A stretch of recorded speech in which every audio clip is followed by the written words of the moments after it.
ನೀತಿ ಕಥೆ ಮಂಗ ಮತ್ತು ಮೊಸಳೆ. ಒಂದು ಅರಣ್ಯವಿತ್ತು.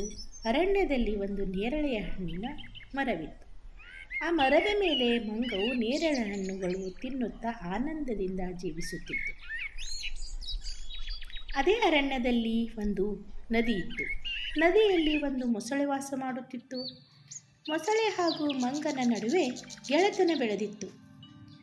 ಮಂಗವು ನೇರಳೆ ಹಣ್ಣಿನ ಗಿಡದಿಂದ ರುಚಿಯಾದ ಹಣ್ಣುಗಳು ಮೊಸಳೆಗೆ ತಿನ್ನಲು ಕೊಡುತ್ತಿತ್ತು. ಮಂಗ ಮತ್ತು ಮೊಸಳೆ ಇವರಿಬ್ಬರು ನೇರಳೆ ಹಣ್ಣುಗಳು ತಿನ್ನುತ್ತಾ ಮಾತನಾಡುತ್ತಾ ಆನಂದದಿಂದ ಹರಟೆ ಹೊಡೆಯುತ್ತಾ ಅರಣ್ಯದಲ್ಲಿ ಕಾಲ ಕಳೆಯುತ್ತಿದ್ದರು.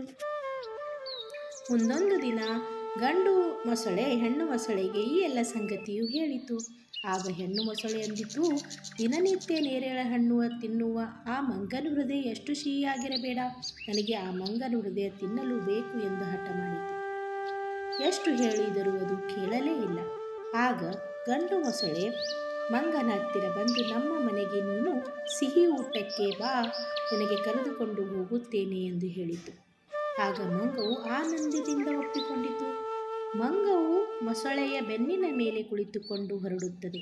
ಆಗ ಮೊಸಳೆ ಹೇಳುತ್ತದೆ, ಗೆಳೆಯ, ನಿನ್ನನ್ನು ನನ್ನ ಹೆಂಡತಿ ತಿನ್ನಲು ಇಷ್ಟಪಟ್ಟಿದ್ದಾಳೆ. ನಿನ್ನ ಹೃದಯ ಎಷ್ಟು ಸಿಹಿ ಇರಬೇಡ, ಅದಕ್ಕೆ ನಿನ್ನನ್ನು ತಿನ್ನಲು ಅವಳು ಇಷ್ಟಪಟ್ಟಿದ್ದಾಳೆ ಎಂದು ಹೇಳಿದಾಗ ಮಂಗವು ಹೇಳುತ್ತದೆ, ನನ್ನ ಹೃದಯ ನಾನು ಆ ಗಿಡದ ಮೇಲೆಯೇ ಬಿಟ್ಟು ಬಂದಿರುವೆ. ನೀನು ನನ್ನನ್ನು ಗಿಡದ ಬಳಿ ಕರೆದುಕೊಂಡು ಹೋಗು, ನಾನು ಆ ಹೃದಯವನ್ನು ತೆಗೆದುಕೊಂಡು ಬರುತ್ತೇನೆ, ನಿನ್ನ ಹೆಂಡತಿ ತಿನ್ನಲಿ ಎಂದು ಹೇಳುತ್ತದೆ. ಆಗ ಮೊಸಳೆಯು ಗಿಡದೆಡೆಗೆ ಮಂಗನನ್ನು ಒಯ್ಯುತ್ತದೆ.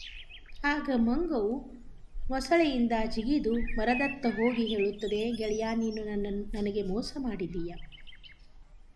ಯಾರಾದರೂ ಹೃದಯವನ್ನು ಗಿಡದ ಮೇಲೆ ಇಡುತ್ತಾರೆಯೇ?